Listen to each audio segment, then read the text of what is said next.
Welcome to Lyra Echo Stories, where every story echoes emotions, memories, and hidden truths. Step in and feel the echo of every tale. Before I tell you about the dinner I wasn't invited to, I want you to understand something about my mother. She didn't hate me. That would have been simpler. You can build a life around someone who hates you. You can make clean decisions, clear exits, a whole architecture of self-protection. Hatred has edges. You know exactly where it begins and ends. Shame is different. Shame is ambient. It gets into everything. The way humidity does, you don't feel it as one thing. You just feel slightly heavier all the time. And after a while, you stop noticing the weight because you've recalibrated what normal feels like. My mother was ashamed of me. Not all of me, and not always, and not without love somewhere underneath it. But the shame was there. I learned to recognize it the way you learn to recognize weather, the particular stillness in the air, the slight shift in her posture, the way her eyes would do a quick inventory of me before we walked into a room full of people who mattered to her. I am 31 years old. I have known this for most of my life. What I have not always known is what to do with the knowing. The text arrived at 4:15 on a Saturday afternoon in October. I was in my office, which is not unusual for a Saturday, though I could hear the building's weekend quiet around me, the specific hum of an HVAC system with no one left to mask it. My laptop was open to a client proposal, a good one, the kind of work I find genuinely satisfying, which is not something I say about everything. My personal phone was on the desk beside me, face down. I do this when I need to concentrate. It's a habit I developed in my 20s that has since become something close to discipline. The phone stays down until the work earns a break. It buzzed once. The sound of it against the mahogany was different from a call, softer. Text message. I turned it over. Mom. There are people who would have felt a flutter of anticipation at that, the reflex hope that every incoming message from a complicated parent might be the one that's different, that starts "I've been thinking about you," or "I'm proud of you," or even just "How are you doing?" Really. I had that reflex once. I don't anymore. What I have instead is a kind of preparedness. A small, quiet bracing. "Don't come tonight," she had written. "They're important people. You'll ruin everything." I read it twice. Not because I didn't understand it the first time. I understood it perfectly on the first pass, the words, the logic, the specific hierarchy of priorities it revealed. I read it twice because I wanted to see if it would hurt differently the second time. It didn't. I thought for a moment about what to say back. I could have called her. I could have asked what exactly she meant by ruin, what category of ruination she was bracing herself for, whether it was the way I talk, or the questions I ask, or the particular stillness I carry in social situations that people sometimes read as coldness and is actually just concentration. I could have told her that I was, in fact, a functioning adult who had navigated rooms full of important people quite successfully for the better part of a decade, and that the disaster she was anticipating had a spotty track record of actually occurring. I could have said any of that. I typed 2 letters instead. Okay. Sent it. Put the phone back down, face down, and returned to the proposal. The cursor blinked. I found my place in the paragraph. I kept working. This is the part, I imagine some of you are thinking, where she cried.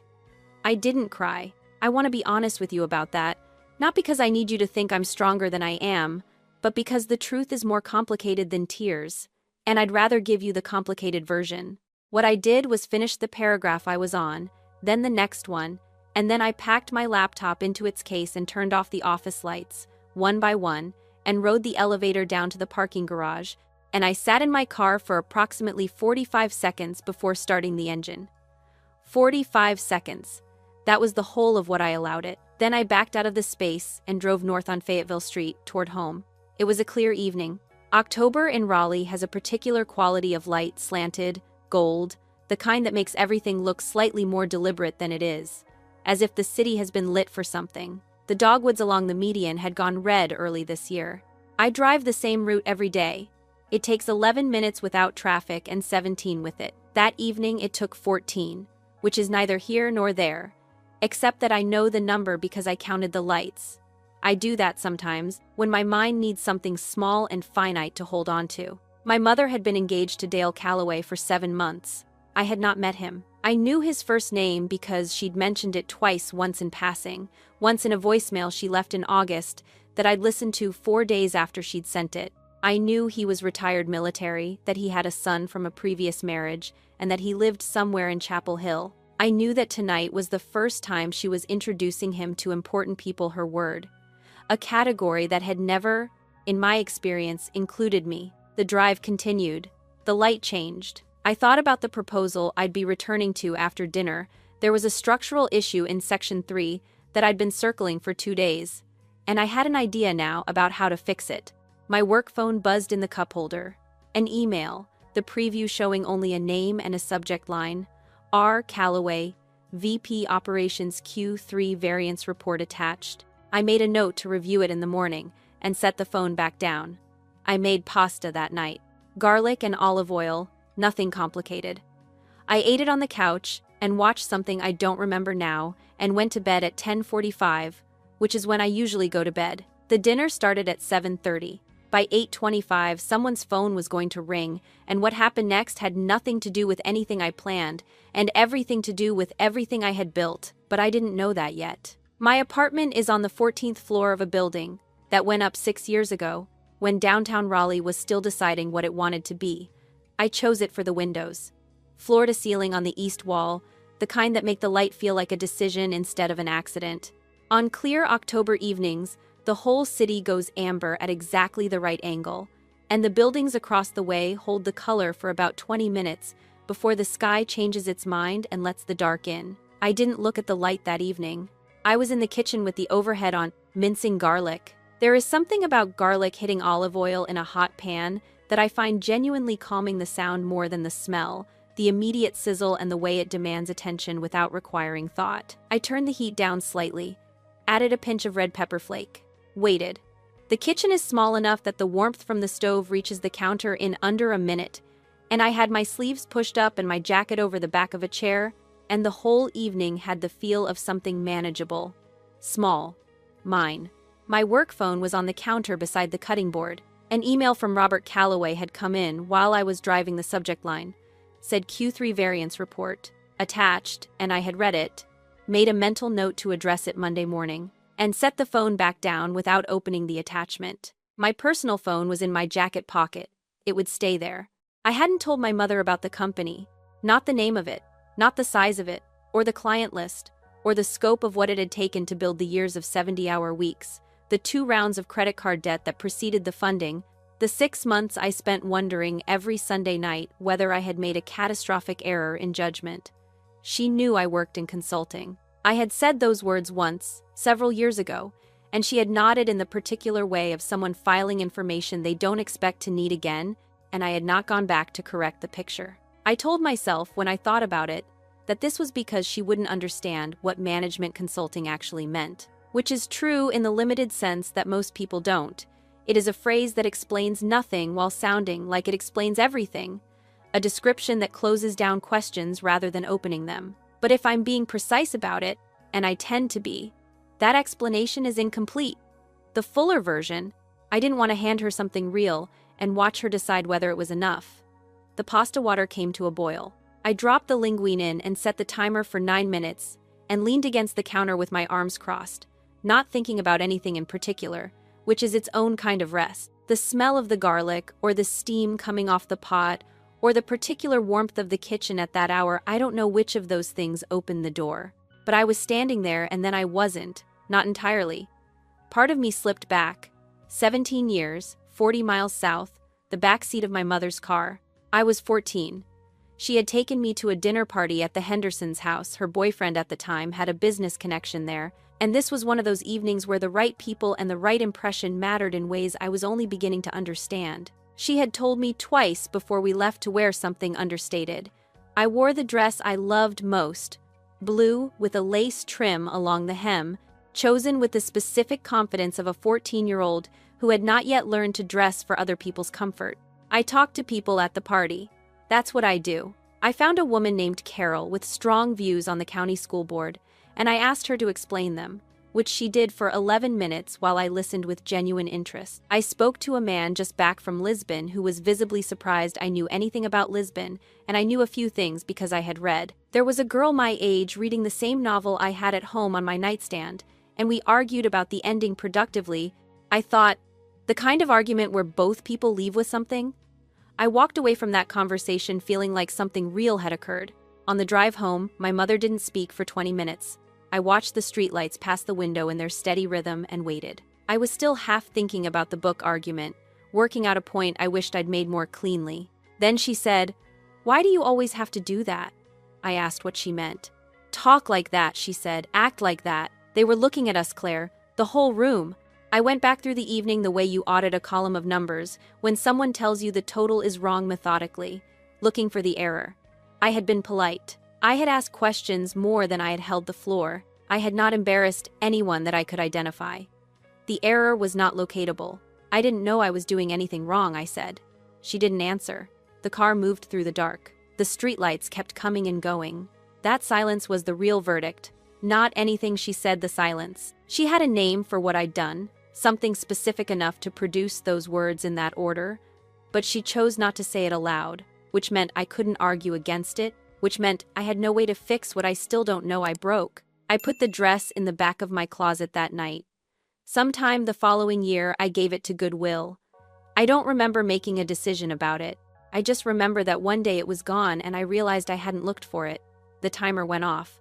I drained the pasta, tossed it with the oil and garlic and parmesan and some parsley that needed to be used, carried the bowl to the couch, sat down, turned on the television.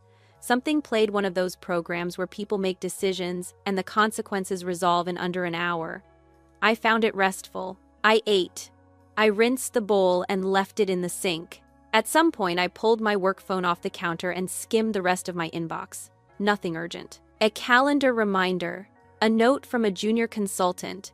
The Callaway variance report that I opened briefly before closing it could wait until Monday. I set the phone down.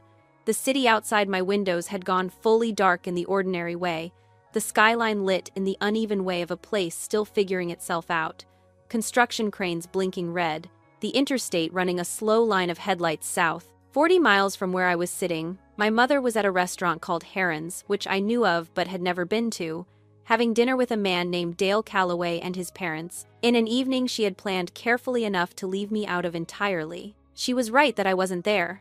What she hadn't considered was the phone sitting in Robert Calloway's jacket pocket and the call that was going to come through it before the dessert menus arrived. I wasn't there.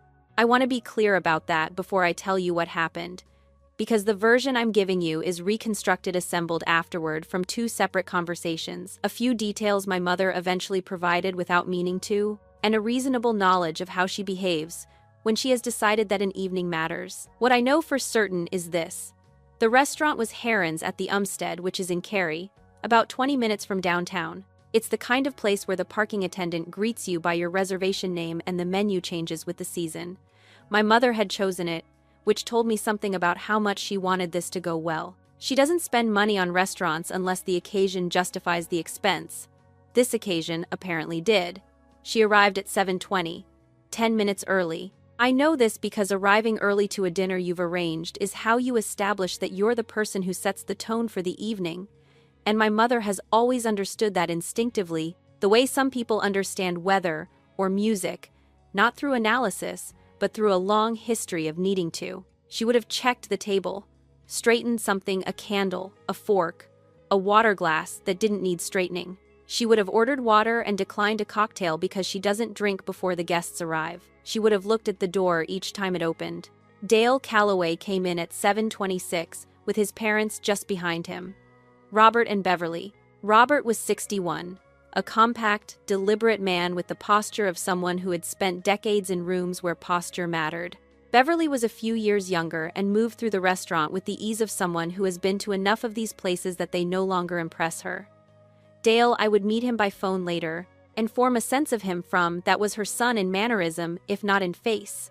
Careful, measured, not unkind. My mother would have been at her best in those first 15 minutes. That's when she's most fluent, the initial impression, the handshake, the first exchange of pleasantries where she locates what each person takes pride in and mentions it. She's genuinely good at this. I don't say that grudgingly. It is a real skill, the ability to make people feel immediately known, and she has it. Beverly asked about her work. My mother talked about the county office 22 years, the relationships you build over that kind of time, the satisfaction of useful work done consistently. She made it sound like enough, which it is. Robert asked where she had grown up. She said Western North Carolina, which is true, and left it there, which is a choice. Then Beverly asked whether she had children. The way Robert later described this moment to me, not unkindly, just precisely, was that something in the table shifted, not dramatically. Just a small adjustment, the way a room recalibrates when someone opens a window and the air changes. My mother said, "One daughter. She's in consulting. Travels a lot." Not, "My daughter runs a management consulting firm downtown." Not, "My daughter built something, if you want to know." Not even, "Her name is Claire." Just the function and the frequency. Consulting travels, the two facts least likely to require a follow-up question. Beverly nodded pleasantly, and the conversation moved to Dale's time in Germany, which is where the army had stationed him for 3 years in his 40s, and the subject of me was closed as quietly and cleanly as it had opened. The bread arrived. Robert took 3 pieces. Beverly said his name in the particular way of a spouse who has made this observation many times before. He said it was good bread, which it was, and took a 4th piece slightly smaller than the others, as a compromise. The wine was poured. The first courses came. My mother held her posture the way she always does when she's working at something straight, shoulders back, the performance requiring a kind of muscular attention she would only notice later, when she was home and her neck was sore. She was good at this. The conversation moved well. She made Beverly laugh twice genuinely, not the polite kind, and asked Robert about a project he'd mentioned, and listened to his answer the way people listen when they've remembered to care. What she did not know, could not have known, was that Robert Calloway was someone who noticed things. Not emotionally, he wasn't that kind of person. Observationally, the way certain people with certain careers learn to process environments rather than just inhabit them. He had spent 30 years in operations, which is the practice of finding where the system doesn't match the plan, and it leaves marks on how you pay attention. He had heard the word consulting and filed it. He had noticed the pause before it's small, barely there, but present. He had noticed that Beverly's follow-up question, which would have been the natural one, was gently rerouted before she could ask it. He filed that too. He was not suspicious. He was simply careful with information, in the way of someone for whom accuracy has professional value. The main course arrived.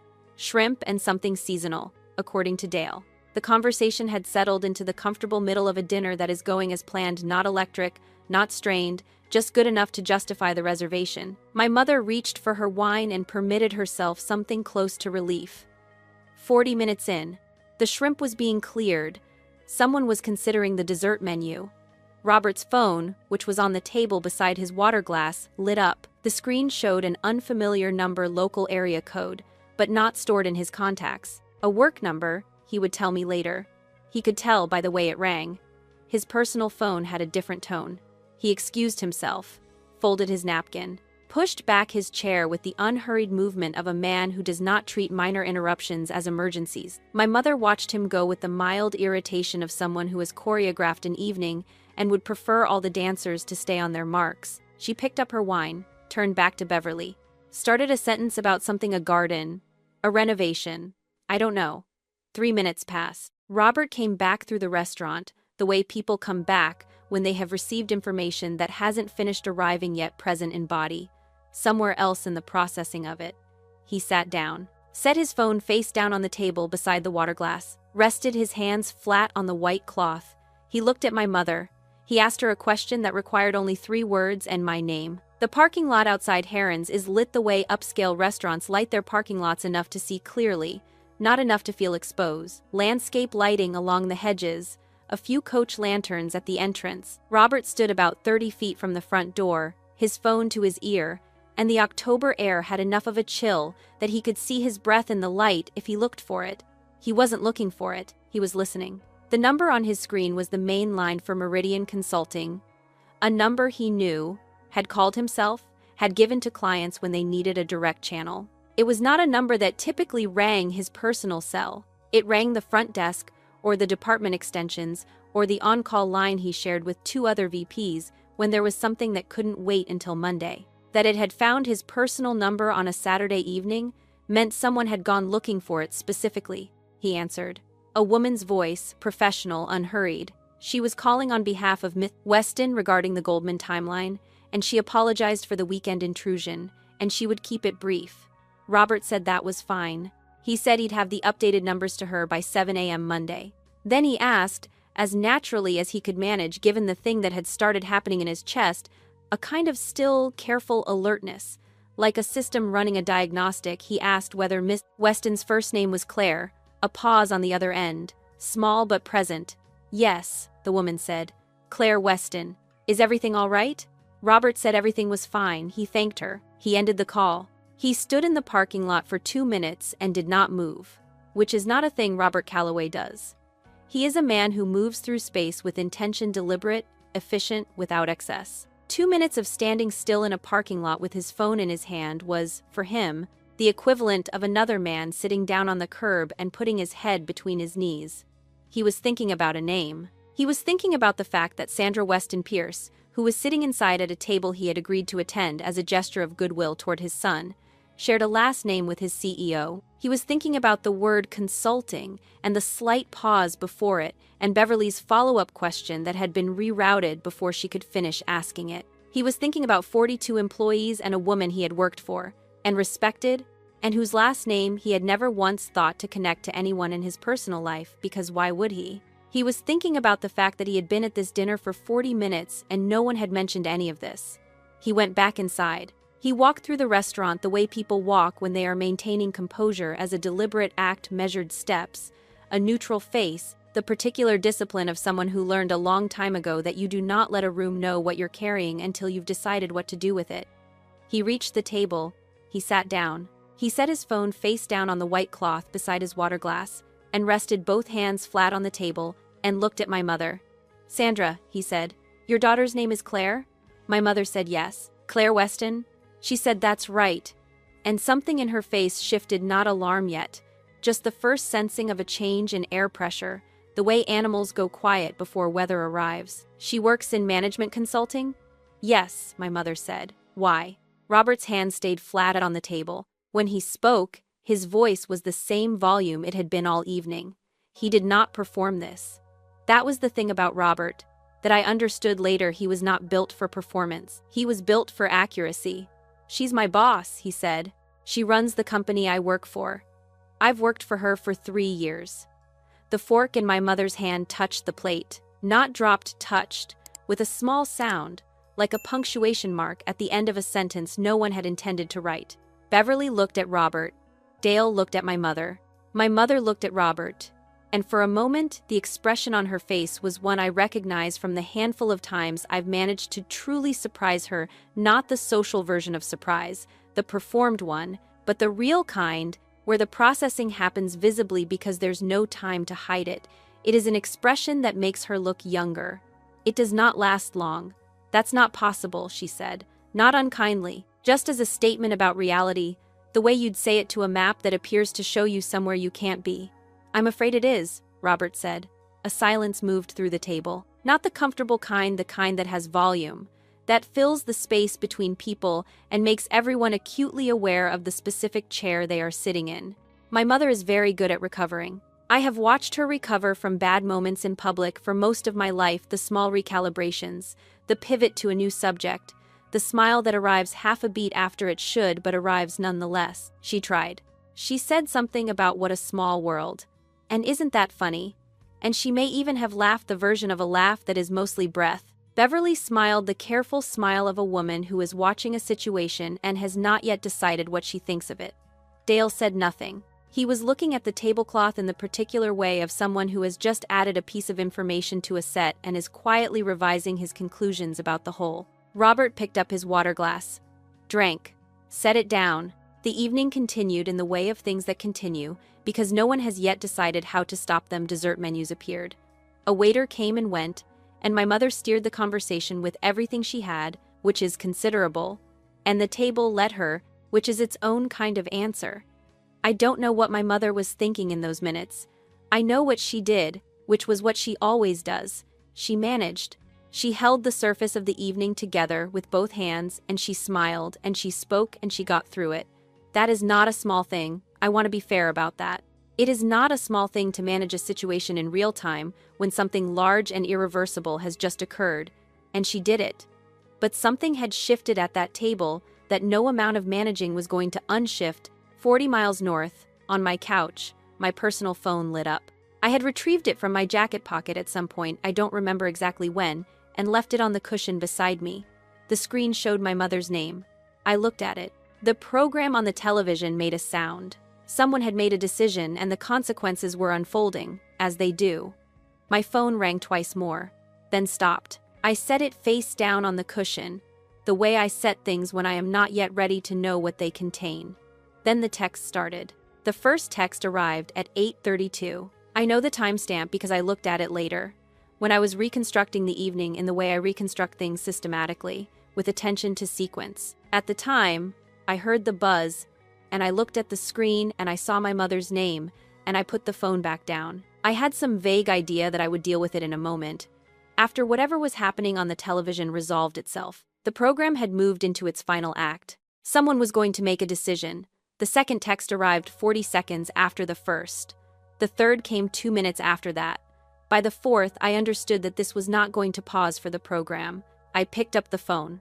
She had sent 7 messages in 4 minutes, and the remaining 4 came in while I was reading the first 7, which meant that by the time I had gone through all of them, which took perhaps 90 seconds, sitting on my couch with the television's light moving across my hands, she had completed, in writing, an entire arc of human emotion that most people would need a week and a therapist to get through. I will give them to you in order.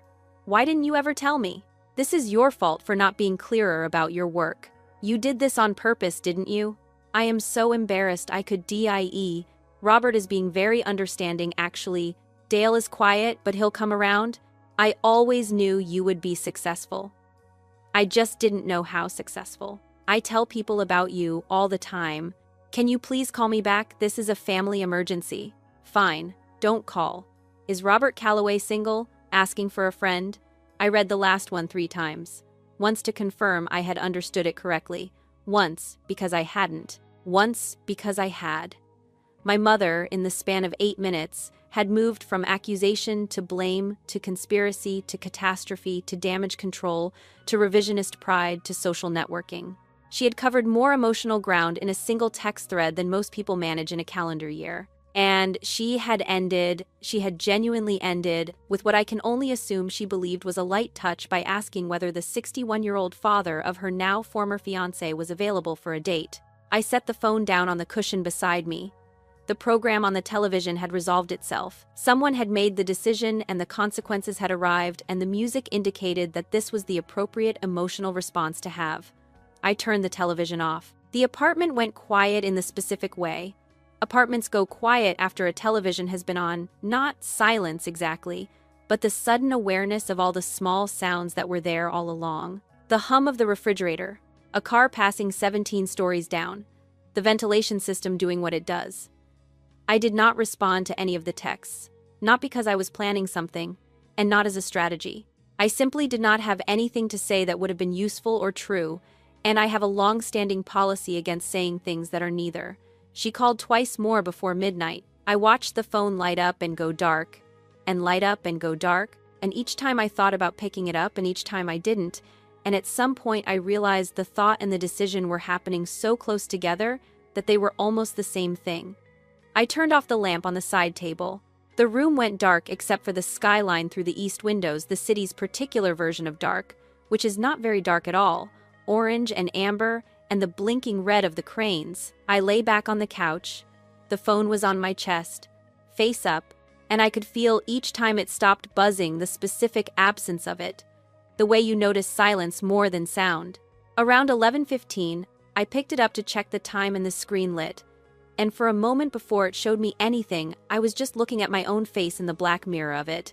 The kind of thing that happens when you forget what you were reaching for, you pick up the phone, and instead of what you were looking for, you find yourself dimly lit, slightly surprised. I looked older than I expected. Not old, just more settled into whatever I've become.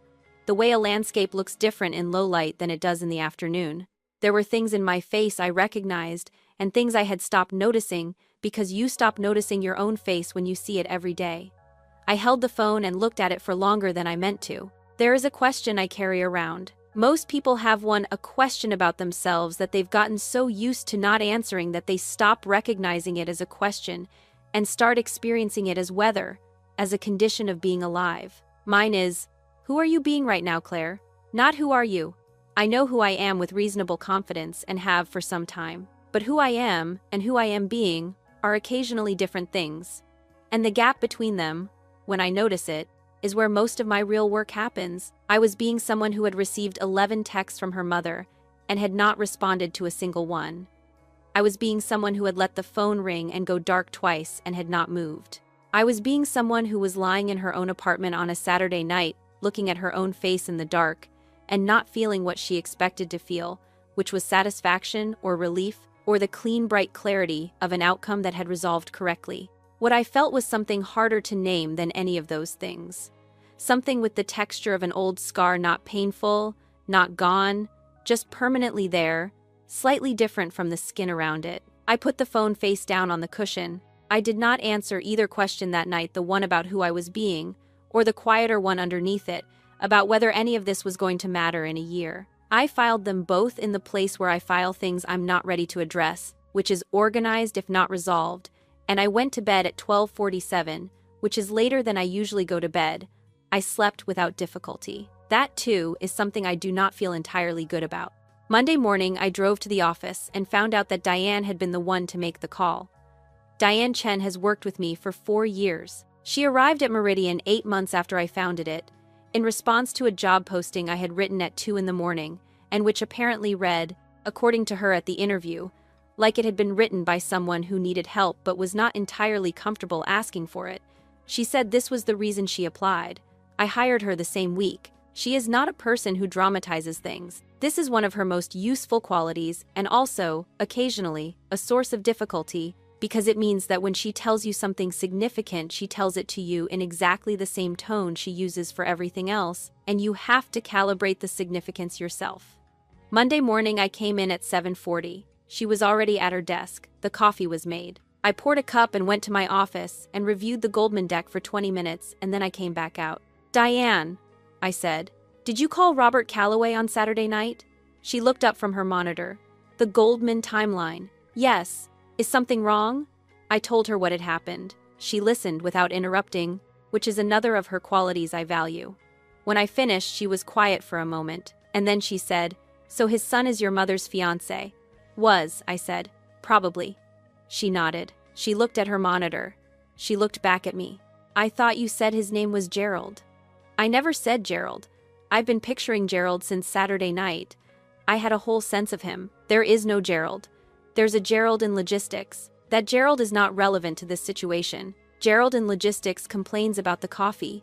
She said this with the specific gravity of a person sharing material evidence. I thought that was interesting.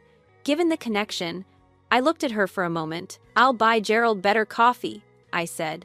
"Can we move on?" She said yes, and pulled up her notes, and we moved on. And that was the entirety of the Gerald conversation, except that I thought about it twice more during the day, in the involuntary way you think about something that landed correctly, which is its own kind of relief when the rest of what you're carrying is heavier. Robert arrived at 9:25. He stopped at Diane's desk first, which he does not usually do, and I saw through the glass of my office that they exchanged a brief conversation, Diane nodding, Robert's posture carrying the particular stiffness of someone who has rehearsed what they're about to say and is not confident in the rehearsal. He knocked on my open door. "Do you have a few minutes?" he said. I told him I did and gestured to the chair across from my desk, and he sat down in it with the careful deliberateness of a man who is aware that he is in a professional space conducting what is not, at its core, a professional conversation. "Miss Weston," he started, "I want to say regarding Saturday evening, the situation that came to light was not something I wasn't aware of the family connection, and I want you to know that I handled it as professionally as I could under the circumstances, and that nothing that occurred will affect my commitment to Robert." He stopped. "Your performance record stands on its own. What happened Saturday has no bearing on your position here, he exhaled. Not dramatically, just the specific exhale of someone who had been holding something for 2 days and has now been told they can put it down. That's very professional of you, he said. It's just accurate. He nodded. He straightened slightly in the chair, which meant the thing he'd rehearsed was done and he was operating without a script, which for Robert produces a brief visible recalibration. He looked at the window for a moment, then back at me. The shrimp was very good, he said.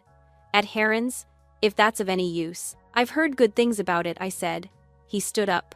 He was almost to the door when he stopped. Not dramatically, just the stop of someone who has remembered a detail they had not initially planned to share, and is deciding in real time whether it matters. She described you, he said.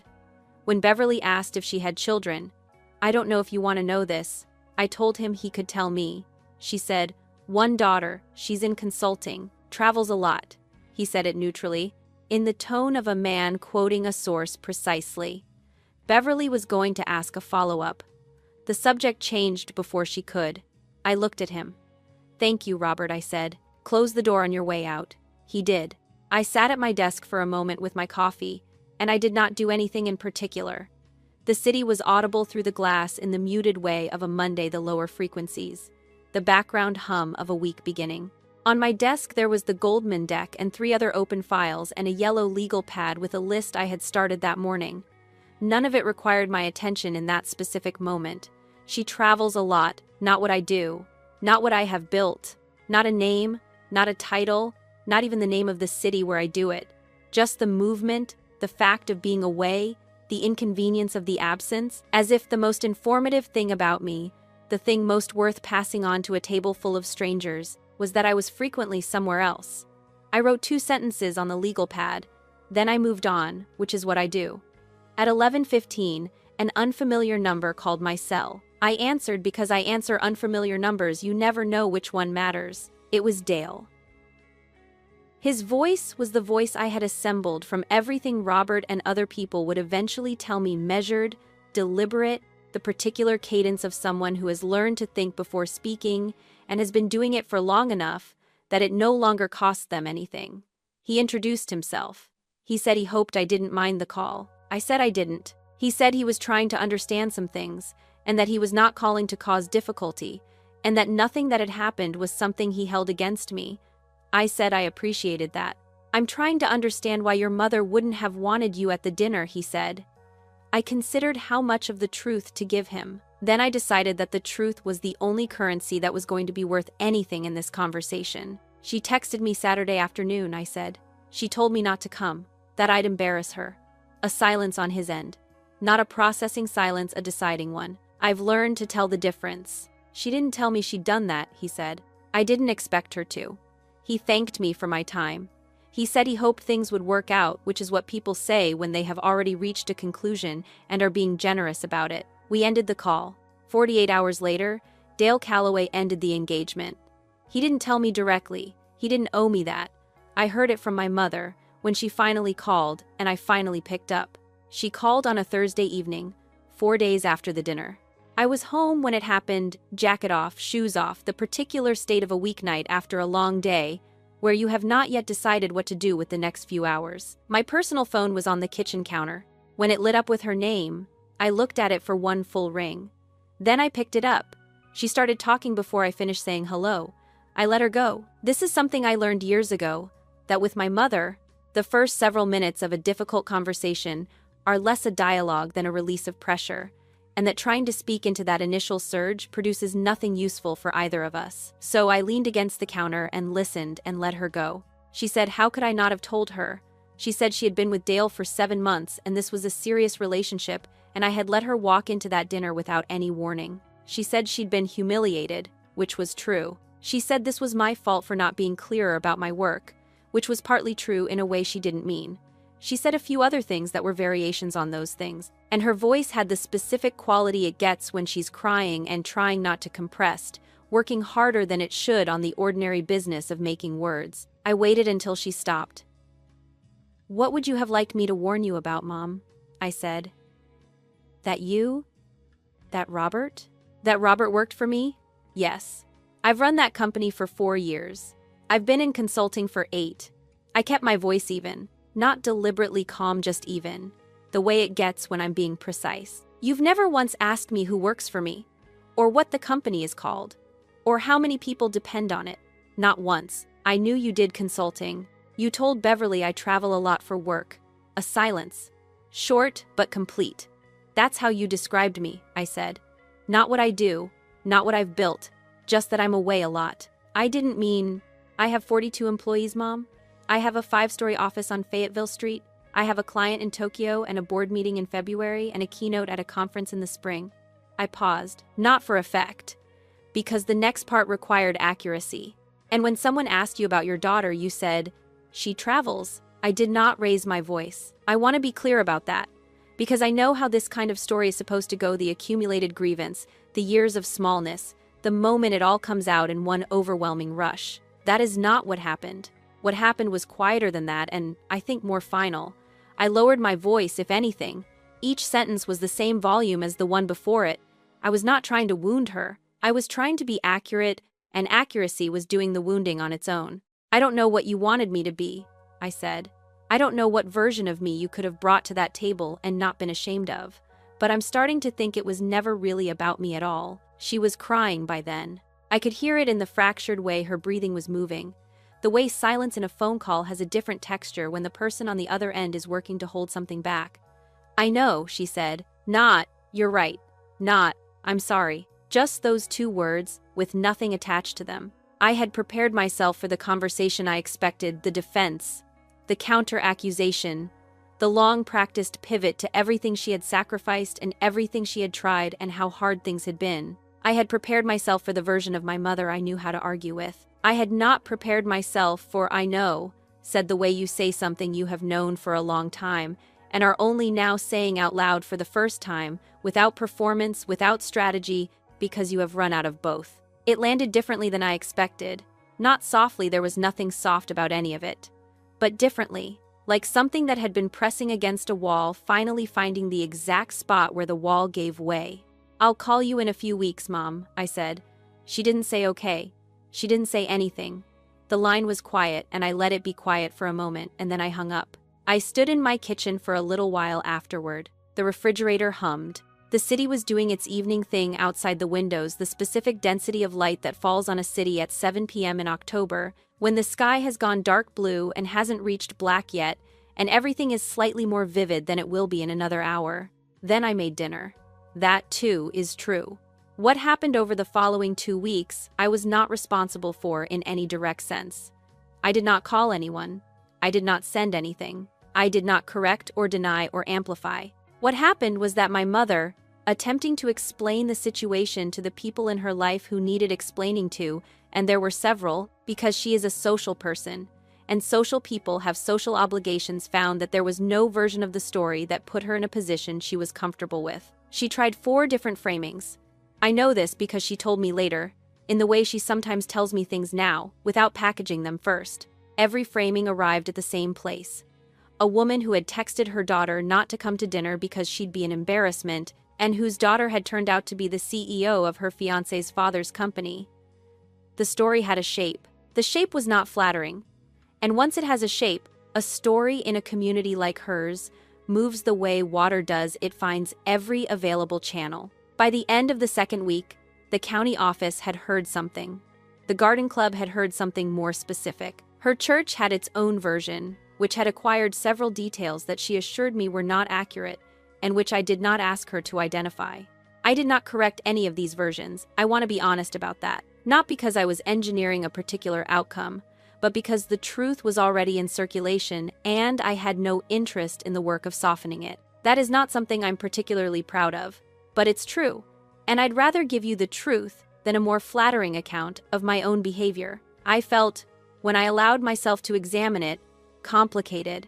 People sometimes ask whether I feel bad about what happened to her. I tell them the same thing I'm telling you. I feel complicated. There's a version of what occurred that is clean and satisfying. The woman who excluded her daughter was excluded by the consequences of that choice, and justice moved through the world the way it's supposed to. I understand that version. Some days I believe it, but there's another version, quieter and less convenient. in which a 57-year-old woman who has spent her entire life performing confidence she doesn't have and chasing approval she couldn't name, lost something that mattered to her, in public, in a way she couldn't control. And that version makes the first one more complicated, not less true, but harder to hold cleanly. I was in my office on a Friday afternoon, 2 weeks after the dinner, when I let myself think about it clearly for the first time. The city was below me the way it always is. The Goldman deck was done, the board meeting was calendared. 42 people had been paid that morning and would be paid again in 2 weeks, and the operation of all of it would continue, because the systems were sound and the people were good, and none of it required my mother to have seen any of it for it to be real. I looked at the skyline for a while. The universe has excellent timing, I thought. I had nothing to do with that timing. I had only lived my life, built something, sent 2 words on a Saturday afternoon, and gone home to make pasta. And still, here we were. 6 weeks later, my mother called and asked if we could get coffee. I said yes. Jubala Coffee is on Peace Street, which is a name I have always appreciated for a street. It is the kind of place that has been there long enough to have regulars who feel proprietary about their usual table, and wood floors that have gone soft in the traffic lanes, and a chalkboard above the counter with the day's offerings written in a hand that clearly belongs to the same person every morning. I go there sometimes when I need to be somewhere that is neither my office nor my apartment, a third kind of place, with no particular associations. I chose it for this reason. My mother was already there when I arrived. I saw her through the window before I went in. She was at a table near the back, her coat folded over the chair beside her, both hands around a ceramic mug. She was looking at the table. Not her phone, not the room, the table. She had the look of someone who prepared something on the way over and has already begun to suspect it won't be useful. I went in. The bell above the door made its small sound. She looked up. Something moved across her face, relief, maybe, or the particular expression that arrives when you've been waiting for something difficult and it has finally arrived and the waiting is at least over. She looked older than she had the last time I saw her, which was in March, at a lunch she'd organized to tell me about Dale. She also looked, for the first time in recent memory, like she was not performing anything.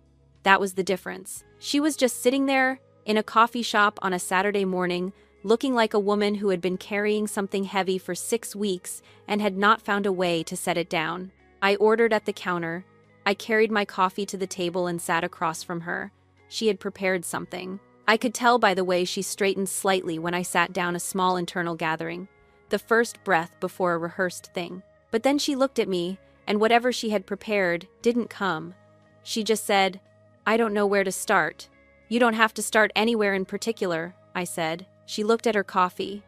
She turned the mug in her hands once, slowly, and then she said, "I don't know why I do what I do. I've thought about it every day for 6 weeks. I've been through it more times than I can count, and I still don't have a clean answer for you. I'm not looking for a clean answer." "I was afraid," she said, "of what they would think, of what it would look like." She paused. "That's not an excuse." "I know it isn't." "No," I said, "it isn't." She nodded. She had expected that. What she hadn't expected, I think, was that I wasn't going to add to it, that I would let it stand on its own without pressing further. She looked at the table again, and then she said something I had not heard her say in 31 years of being her daughter. She said it the way you say something that has been stored in a place you don't normally open, not easily but not as hard as you thought, once you actually tried. "I grew up having lunch for free at school," she said. "Did you know that?"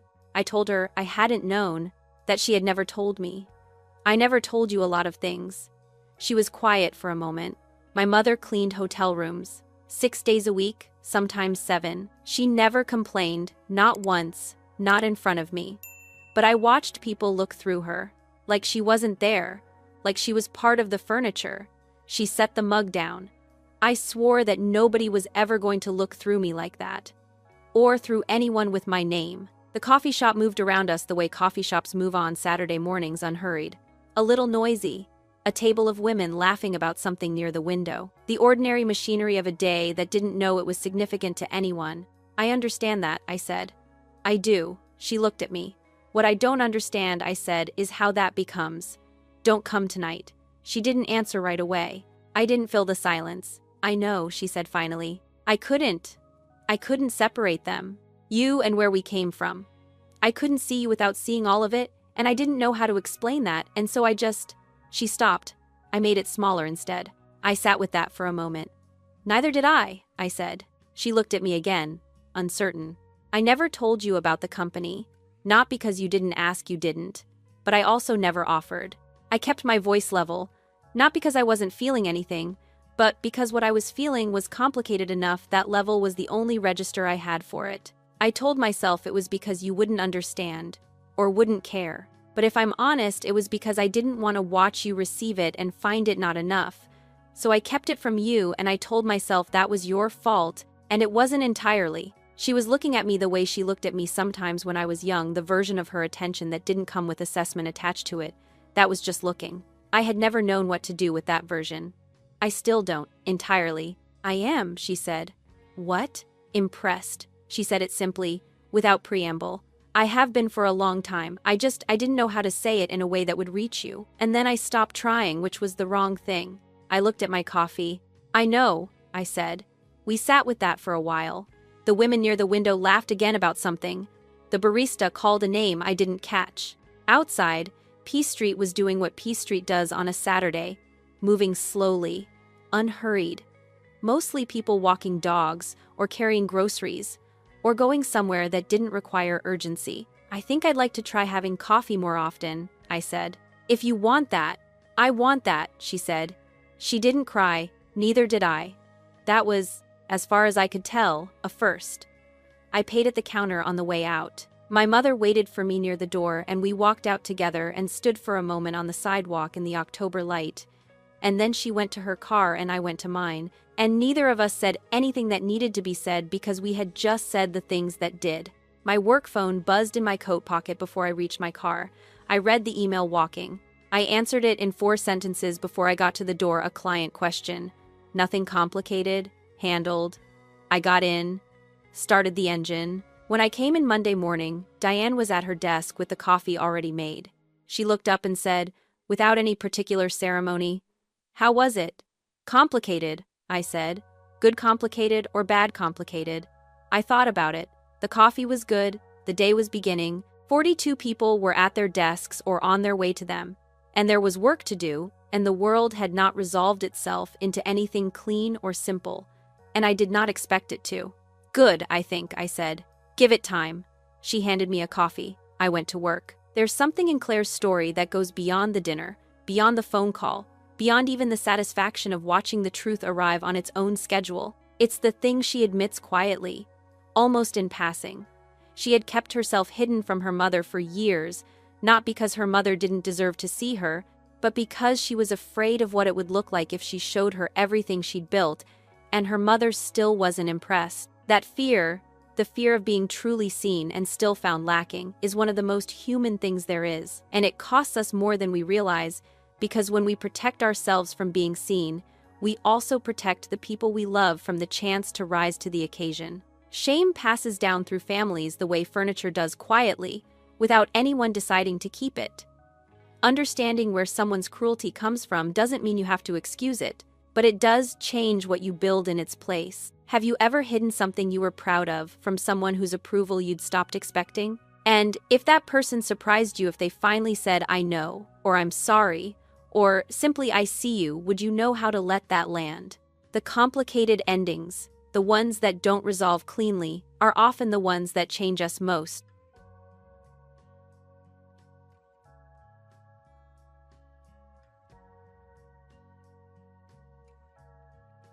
Thank you for being part of Lyra Echo Stories. If this story stayed with you, don't forget to like, subscribe, and share, because every echo never truly fades.